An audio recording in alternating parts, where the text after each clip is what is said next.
Hi అండి. మీలో ఎంతమందికి చింత చిగురు పప్పు అంటే ఇష్టమండి? ఇప్పుడు సీజన్ కదా, ఎక్కడ చూసినా చింత చిగురు అనేది అమ్ముతూ ఉంటారు. ఈ చింత చిగురు పప్పు చాలా టేస్టీగా ఉంటుందండి.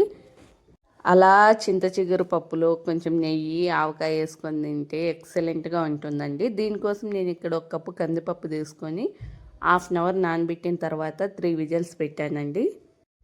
3 విజిల్స్ పెట్టిన తర్వాత ఇప్పుడు పప్పు అనేది ఇలా మెత్తగా ఉడికిపోయింది కదా, 2 టమాటాలు, ఒక చిన్న ఆనియన్, పచ్చిమిర్చి. ఇవి నాకైతే కారం లేవు కాబట్టి కొంచెం ఎక్కువ వేసుకుంటున్నానండి. చింత చిగురు అండ్ సాల్టు, పసుపు, వెల్లుల్లి అండి.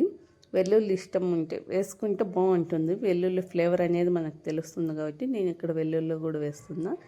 కొంచెం వాటర్ పెట్టేసి 3 విజిల్స్ పెట్టాలండి. ఇలా పప్పు ముందే ఎందుకు ఉడకబెట్టినా అంటే, అలా ఉడకబెడితే పప్పు బాగా మెత్తగా అవుతుంది, అప్పుడు పప్పు అనేది ఇంకా టేస్టీగా వస్తుంది అనేసి ఫస్టే పెట్టానండి. లేదంటే అన్నీ కలిపైనా పెట్టుకోవచ్చు. నాకు పప్పు ఇలా బాగుంటుంది అనేసి ఇలా చేశాను. ఇప్పుడు ఈ 3 విజిల్స్ పెట్టేసేయాలండి.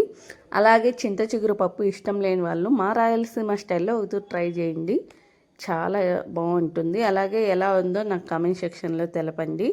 ప్లీజ్ మన ఛానల్ని ఎవరన్నా సబ్స్క్రైబ్ చేసుకొని వాళ్ళు ఉంటే ప్లీజ్ సబ్స్క్రైబ్.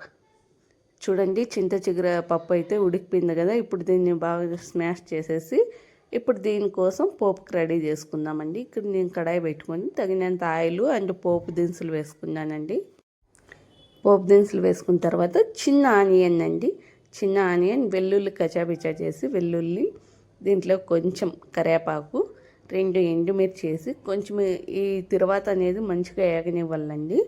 అలా ఆనియన్స్ బాగా వేగిన తర్వాత పోపు ఎత్తి వేసేసేలా. చూడండి, ఇలా వేసేసిన తర్వాత ఇంకా వేడి వేడి రైస్లోకి తింటే ఎక్సలెంట్గా ఉంటుందండి. పప్పు అనేది చూడండి ఎంత బాగుందో. ఇలా వస్తే చాలా టేస్టీగా ఉంటుందండి. అది ఎలా వచ్చిందో నాకు కామెంట్ సెక్షన్లో తెలపండి. బాయ్.